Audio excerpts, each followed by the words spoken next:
Hello and welcome to Go Ballistic. I'm Ryan Rowe, with me, Scottish Sun's chief football writer, Robert Grieve. I promise we didn't plan this. What happened, Ryan? What happened? This is what happens. Didn't get the memo. Two well-dressed men, both lined up for the same job. Now, I think I'll wear it better, but there you go. So this week we've got a lot to cover, even though the season has winded down on a domestic scale. We've had Scotland in action. Not the best night on Friday night, but there's plenty of fallout from it. Russell Martin, it'll be his first week as Rangers manager. We've also got some transfer news this week as well, both Hearts and Celtic both featuring quite prominently in that. And of course, you'll hear from Kris Boyd later on in the show.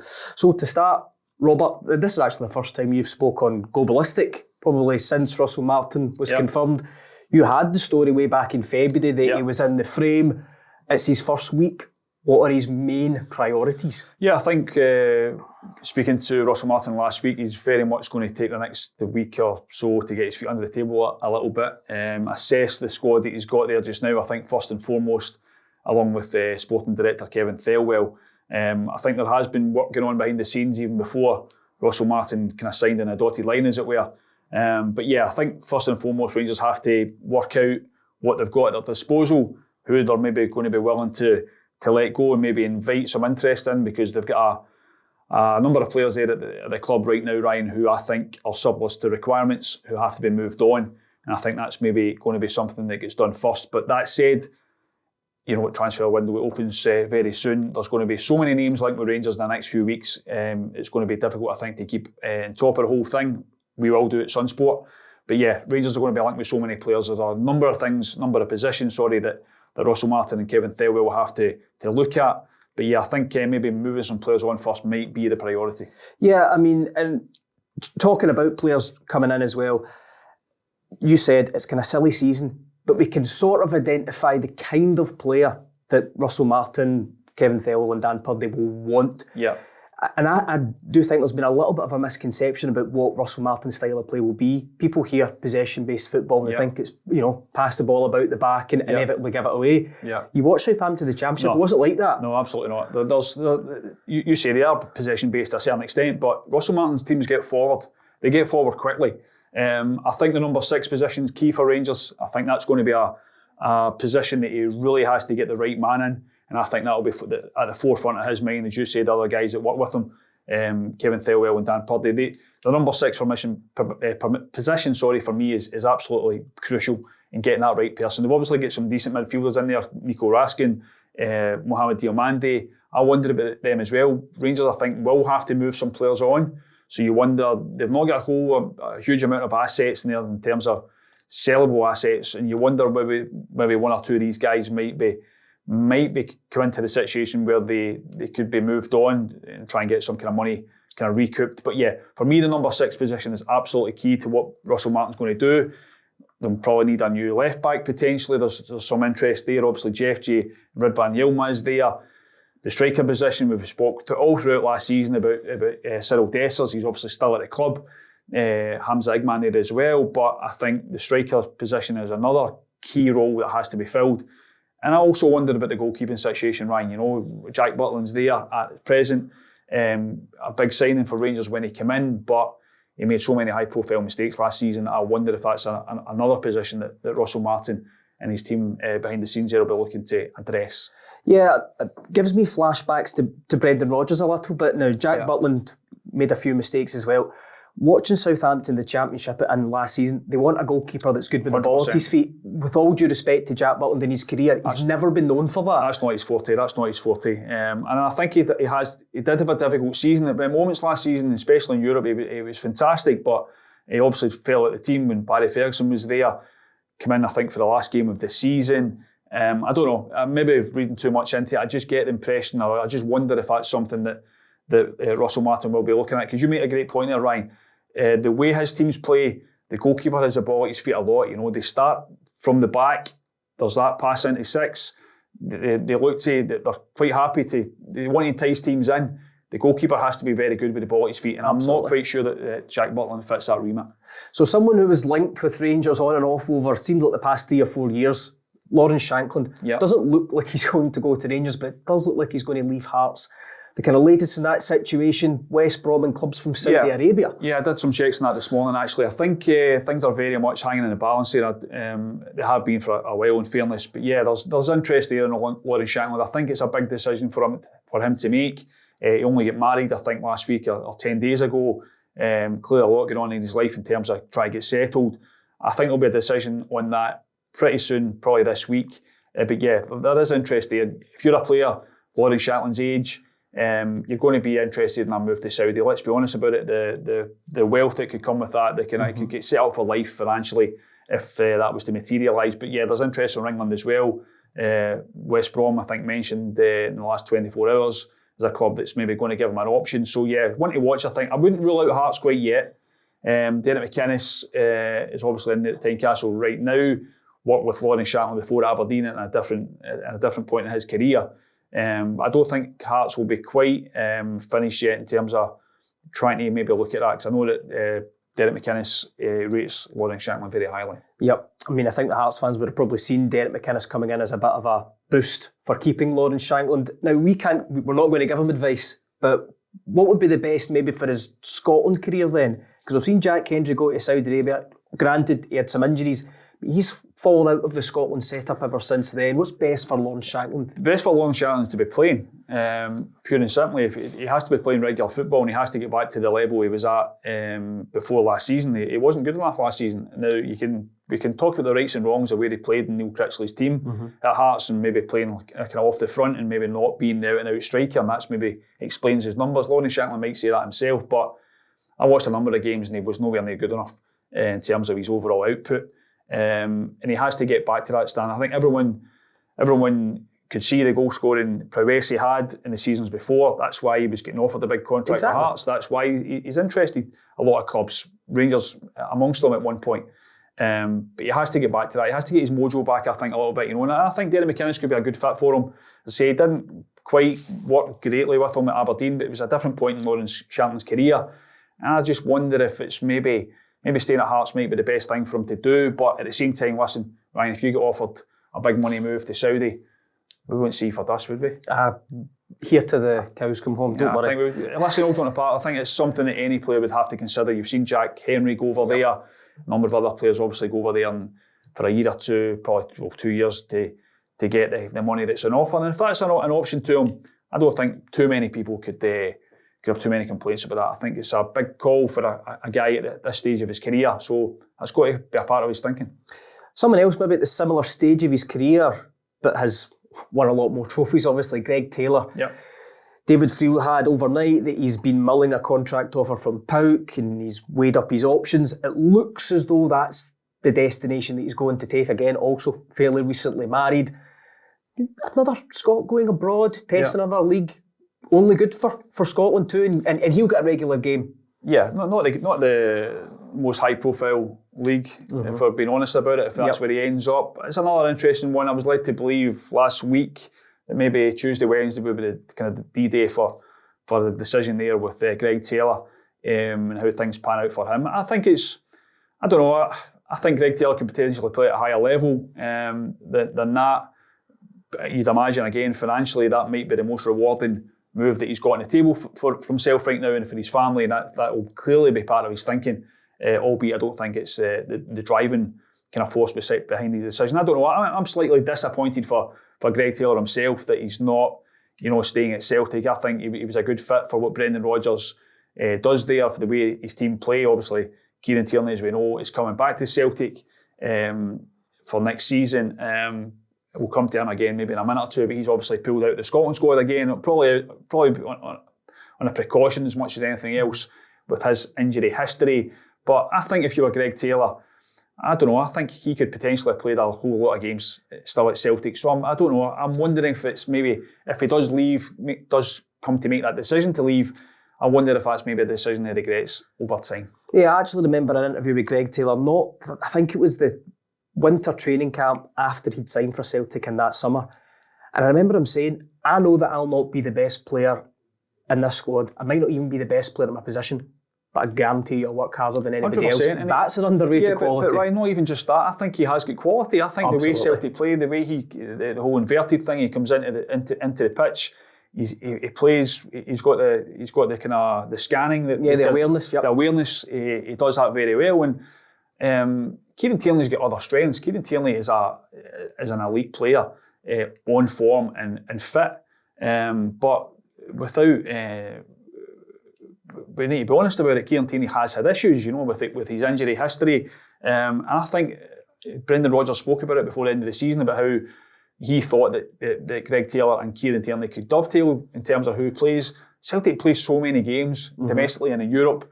I don't know. I just maybe the financial aspect of it was a bigger part than we think. Also, given that Celtic are paying obviously a substantial amount to Kieran Tierney, they've maybe got only so much they want to pay for essentially the backup left back. Yeah. But no, I do genuinely wonder.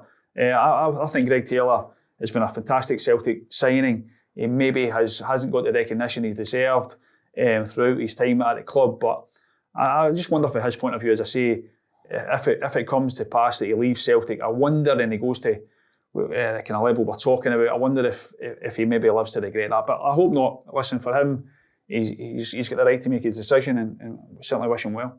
Yep, so the transfer window will officially open again in a week's time from now as we record this, once the Club World Cup is finished. Kieran Tierney, don't know exactly when Celtic will announce his official return, but if Greg Taylor does go out, how badly do they need another left back? Given Kieran Tierney's fitness problems over the years. Absolutely, and I'm sure that's something they've been looking at. Jeff Schlupp never quite worked out. No, well, he's at an age where we remember speaking to Schlupp not long after he signed, and things were going well for him. I thought he played really well in certain games. I think he played in Munich the night he played there, and he was exceptional on that night, I remember.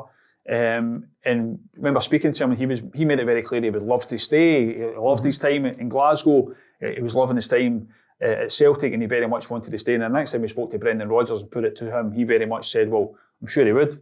Absolutely sure he would, because the age he's at, the kind of how things were panning out for him. But yeah, you wonder if it'll be a player of that kind of ilk, someone who with experience, maybe towards the end of his career, tail end of his career, who is quite happy to play kind of second fiddle essentially to Kieran Tierney. Or is it going to be a kid? Is it going not a kid, but is it going to be someone at the early stages of their career? They're not going to get somebody who's 27, I don't think, to come in in their prime. Well, that's Kieran Tierney, as I say, he's that age as well, at age bracket. So it's a big decision to be made, because as we all know, it's such an important position for the way that Celtic play. But as I say to you, I'm not quite sure. Kieran Tierney plays a completely different way from the way Greg Taylor plays.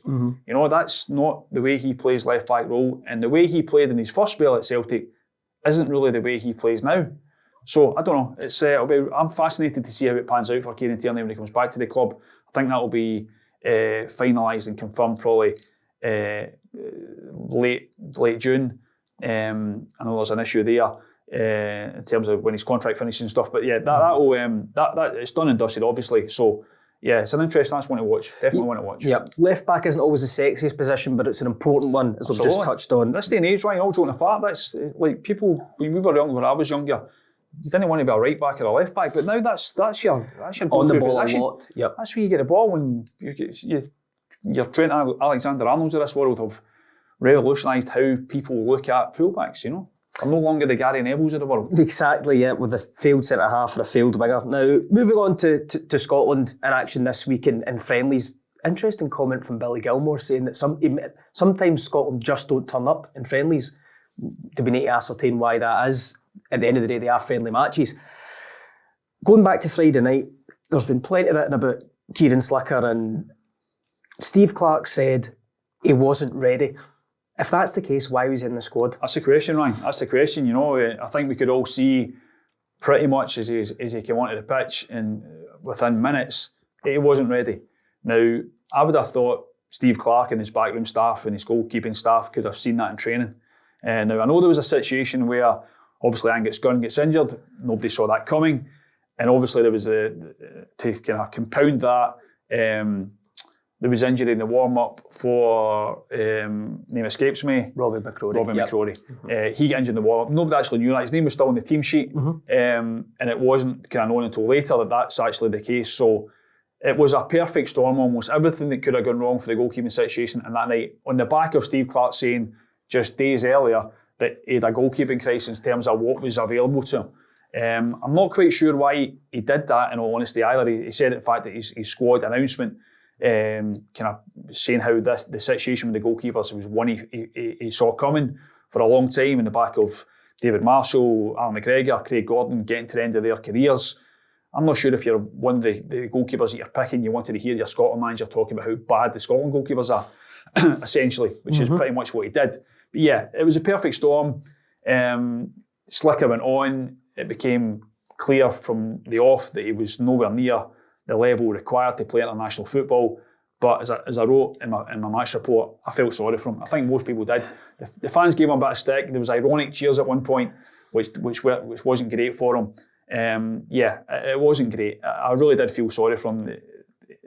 The goals get progressively worse. The third one was worst of the lot, you know. But by that point, I think he was just, his nerves were shot by the looks of it. I would be astonished if he's getting involvement in the game tonight. Excuse me, obviously Ross Doohan's come in. I think if you're phoning someone to get him off the beach and off the sun lounger to come and play, I think you'd imagine he's going to play a part in tonight's game, if not starting the game. An interesting one, but as Steve Clarke did say, and he's right, there is a situation there that has to be resolved, because Craig Gordon can't play forever. You know, he's injured just now. He probably will come back. Angus Gunn, we don't know how long he's going to be out with his ankle injury. It's a situation that has to be looked at and remedied pretty soon. But for the here and now, I don't know why Kieran Slicker was in the squad, in all honesty, no. Yeah, because if you're the third or fourth choice striker and one or two of the guys ahead of you get injured, there's every chance they maybe move a more experienced player into that position. But at goalkeeper, you're going to play. So I just hope it doesn't set Kieran Slicker back. Yeah, you know, you've seen people. In all honesty, the headlines are there. It's a lot to take at that age. Yeah, absolutely. Listen, he's not a kid. He's 22.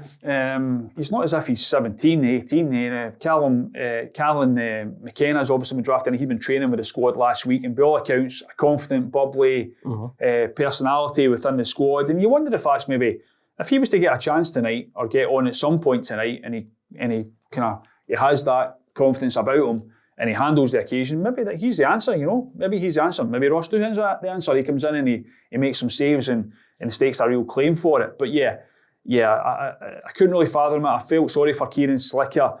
I do worry if that is going to be what he's going to be remembered for.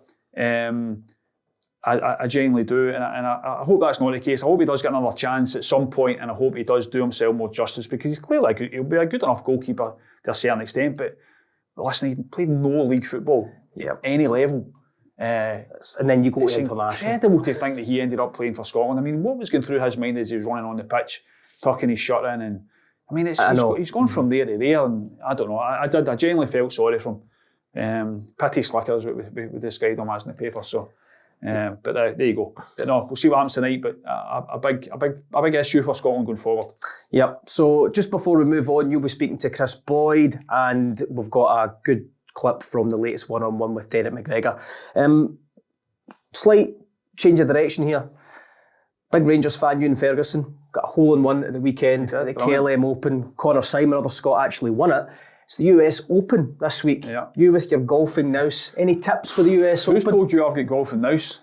Plenty of people in your own game. No, the trophy that's in your mantelpiece. Oh yeah, I've got the Scottish Football Writers Association golf outing trophy in the locker. Yeah. Bryson DeChambeau, I saw quoted, I think yesterday, talking about how bad the rough was. 5 inches. At Oakmount. But then he's got the power to get through it, hasn't exactly. he? So I'm wondering if he might be the man to watch. Although Rory's still there, he's not doing much talking in the media right now. But yeah, you wonder in the back of his success earlier in the season whether he can continue that. But yeah, fascinating. It'll be great. Thoroughly looking forward to watching it. Yeah, it'll be plenty of late nights. I'll tip Shane Lowry, because there's the last 7 or 8 winners of the US Open, they've all been 30 to 1 and above. He's currently at 33s, and he's got good history at Fiver on as well. Yeah, fiver on it? If I can afford it, yeah. Okay. Depends if the Saudi money comes in or not. You heard it here first. And we joined Boydie at Hampden Park. Obviously, Boydie, Scotland are in Liechtenstein tonight for their friendly match here at Hampden Park. There seems to be a lot going on in the background. Yeah, there is. McDonald's programme, the kids, and I think the obviously with the cost nowadays to play football, it's, the programs that McDonald's have got on us has been really, really good, and giving kids free access to playing football. So get to your nearest McDonald's and sign up. Go and enjoy that. I'm usually just going into McDonald's to eat it, but no, listen, you're no stranger to a Happy Meal, boy. Yeah, no, I know. But no, listen, I think that the setup at McDonald's have got, and you can see there's loads of people having fun. So long may it continue. I think that the program has grown over a number of years now, and the amount of kids that have been given that opportunity is fantastic, and I'm sure it will continue to grow. Yeah, joking aside, it's a fantastic cause, so well done to everyone involved there. What about this Scotland game tonight then? Obviously, Steve Clarke unhappy with the performance against Iceland, where you are there at Hampden just now on Friday night. It wasn't particularly great, and the Tartan Army making their feelings known. Yeah. Is this a big important manager for a big important game for the manager tonight?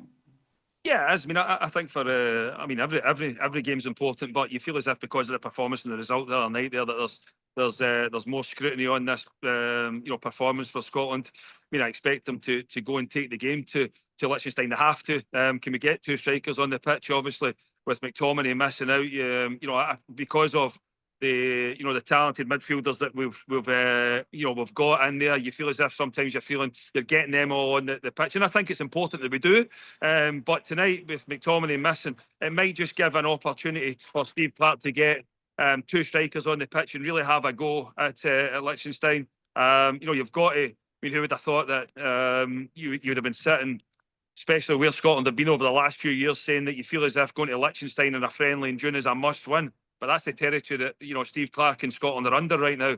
I think they've overachieved. There's no getting away from it. I think for what they've done over a period of time, they've overachieved, and everybody expects now to put in performances and get results. But it's not as easy as just doing that. I think it shows you how well this group of players have done for a number of years. And I think that getting a positive performance tonight will hopefully maybe just relieve some of the pressure right now, because it's the last thing we need going into these World Cup qualifiers, starting in September, is the negativity just to be growing, and hoping that you're hoping that you can get a result tonight, get a few goals, and it just keeps the wolves away from the door, shall we say.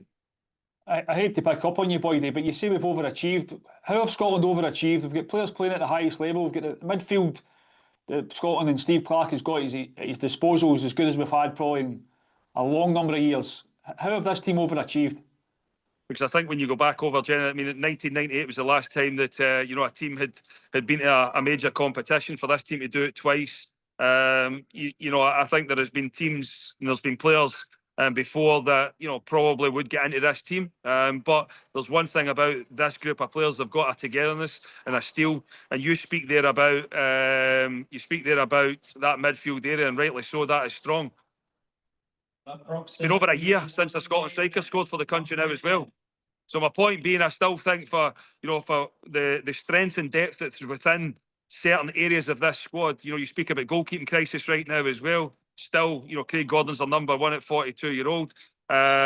You look at it, for me, you might have other thoughts than that, Robert. I'd be keen to hear them, but I just feel as if that this group of players, considering where we have been and what has been the case for a number of from '98 until a couple of years ago when we were qualifying for the Euros, it's been a successful period, and I feel as if now, because it has overachieved, it's got to back-to-back Euros. The next challenge is going to be the World Cup. We've got some excellent players in there. There's no doubt about it. But it's not. I think, as fans of the national team, the Tartan Army, just expect to rock up here and win games of football. Scotland haven't won. Here, I think it was 2016 the last won a friendly game here. It's a long, long time. So for me, I do think that there has been. In certain games, and even to get to the top of the Nations League as well, the top Group A. For me, when you look at some of the other ones who have underachieved, I would say England were in Nations League B. So you would say they're underachieved. So for Scotland to be in the top division of that, I would say they're overachieved. There you go. Yeah, I think people expect though Scotland to beat Iceland, or certainly not lose 3-1 to an Iceland team at Hampden Park. I think it was dire on Friday night, Boydie, if you want my opinion. And I think the manager has to take a certain degree of responsibility for that, given that we have players at a high level operating at club level. So I think we should have a right to expect better. And I think that's 100%, and I I think that's always going to be the case when you're the manager of a national team. You're always going to come under criticism, especially when you've set the bar at that level where you've had performances. People are going to ask questions of you when you're not getting results. But listen, this is not a new thing for Scotland in friendlies. As I said, 2016 was the last time that Scotland won a home game. A home friendly. That's a long time, Robert. A long time ago. Steve Clarke wasn't in charge then. I mean, I think for me, looking at these June fixtures, I mean, it's hard enough when you've got players, as you say, there have been on the highs of the last few weeks, winning trophies, winning leagues. Now, having to go and play friendlies. No disrespect to Iceland, no disrespect to Liechtenstein. They will probably feel as if they just want to go on their holidays. I think this period of time for when it's not qualifiers. It's very difficult to get yourself to a level where you would. I mean, if fast forward a few months, if Iceland arrived at Hampden in September, I'm sure we'd wipe the floor with them. So there's reasons because the team hasn't performed. And I think obviously the goalkeeping situation is something that has been spoken about for a period of time now. For me, I think it was a bad evening from the youngster Slicker coming on. I mean, he will have learned so much for that. I just hope he gets another opportunity in the future to go and rectify that performance for the other night there. But listen, it just shows you, even when you feel as if you're bringing people into a squad to give them that little bit of experience being in and around, you just never know when you're going to be called upon. Yes, it's been unfortunate for Scotland with the amount of goalkeepers that's had to pull out, injured, but you've always got to be ready for that opportunity. And unfortunately for the youngster the other night there, Slicker, that it just wasn't the case. And you felt as if it kind of, even a half-empty Hampden as well, it just doesn't happen. There's a lot of mitigating factors to why Scotland's performance levels were at a level where they were. But they're going to have to improve a lot between now and the start of the World Cup qualifiers in September. Yeah, it certainly didn't seem too difficult for the Iceland players to get up for the game, that's for sure. Just in terms of club managers, what was England's score against Andorra as well? Just in terms of club, you made your point, Boydie. You had your chance. Just in terms of club matters, Boydie, obviously Russell Martin is in the job in the hot seat now at Rangers. Would you expect a big summer for him? Do you think he will be making moves? It has to be, but you think he'll be making moves swiftly and decisively in the coming days and weeks? Oh, it has to. I mean, as I said, Rangers have got a Champions League qualifier. What is it, 22nd of July? The players will be back in shortly. They need to hit the ground running. The last thing, because of, as I said, that negativity around maybe the appointment from a lot of people as well, Russell Martin has to get in and hit the ground running. I'm sure he will. I think that you would imagine that he's been promised that there is funds there to bring in his type of player that allow him to play his style of play. And if that's the case, then I think, when you look at Rangers, there's been a long period of time now where everybody said, there's no style of play, there's no game plan. You've now got someone who's going to implement a style of play, implement a game plan. I'm not saying it's guaranteed that you're going to get results. And that's where I'm coming now, that you feel as if you can do all of this. The be-all and end-all, Robert, is win games of football. And that's what Rangers need to remember. Europe, getting to the latter stage of Europe, fantastic. But Rangers need to start winning games of football on a consistent basis domestically and start winning trophies again, because it's been far too long, and Rangers will be hoping that Russell Martin's the manager to deliver that. It's not going to be easy. Obviously Celtic, in terms of the structure they've got, the manager they've got is at a top level. And for Rangers coming, for Russell Martin coming in, he'll be hoping to change a few things, get a few players in, and see where that takes them. But as I said, there's a lot of style of play and game plan and everything we speak about. I think when you're at a club like Rangers, you need to win, and that will be the main aim for Russell Martin between now and obviously the start of the season, but this season especially. We expect a number of signings to come in, obviously, but if you're in his shoes, Boydie, what should be his priority? If he's to get one player in, position-wise, what's the priority? Oh, he's obviously going to get more than one player, and I do think as well, though, Robert, there is players within that Rangers squad that have been underperforming. I think if you have to add, maybe Russell said, I think 6 or 7 players himself, and I'm with him on that. There is no doubt that some players that have been playing on a regular basis last season should become squad players, and then it'd be up to them to fight back and show that they're good enough to be there. And that is something I think that anybody who's been part of a successful team will tell you, that that your strength and depth is within the squad, and if you've got people pushing you and placing demands on you every single day in training to get better, to get in that starting 11, that helps the working environment, and that's where Rangers and Russell Martin will be hoping to bring in that amount of players to maybe push some people who were starters last year onto the bench, and you'd be hoping that they would show that resilience and fight back to push and get back to a level that I'm a first team player, I want to play. So the squad depth is going to be huge for Rangers going forward, and the quality within that as well has to improve. Russell Martin will know that, but I will say that this group of Rangers players, they showed in games, one-off games, that they can get results against better teams as well. So it tells me that they're not bad players. Maybe that competition to push them on to get better and find that consistency in their game could lead Rangers to being successful. But it's easy sitting here saying that, and I'm sure Russell Martin will be on the training field when he starts and trying to implement that. But there's one thing that Rangers need to find a way to start winning trophies again. I'm just saying that across the city at Celtic, it looks as though Greg Taylor, your pal from Kilmarnock, might be on his way. I think a decision's expected from him in the next day or two about his future. Would that be a big loss for Celtic should he leave the club? I might start speaking to him again now. No, listen, I think that, again, I look at Greg Taylor's Celtic career, and maybe because he's Scottish and he's came from another Scottish team, he's been underappreciated in terms of some of the Celtic fans. But, if you look back in his Celtic career, he's delivered trophies, he's performed. Celtic have brought in a lot of left-backs to try and replace him. And, it looks as if the one that Greg Taylor replaced is going to come back and replace him now. Listen, it's an opportunity for him to move. I don't know what's going on in terms of the contract situation with Celtic, but you always kind of get the feeling that Greg Taylor, for me, was someone who done well in a Celtic jersey, won the trophies he's won, and it might not be until he leaves that you look back and think what you had at that time. So listen, if he goes, I'm sure he'll go and do well, because there's one thing I've been on record and saying this loads of time, Robert, that I've played with players that give everything every single day in training, and Greg Taylor's one of them. He sets the standard in training, the tempo in training. He's a really, really good kid to have around. Well, I'm saying kid, he was a kid when I was playing with him. He's obviously matured now, and I'm sure he'll still be the exact same every single day.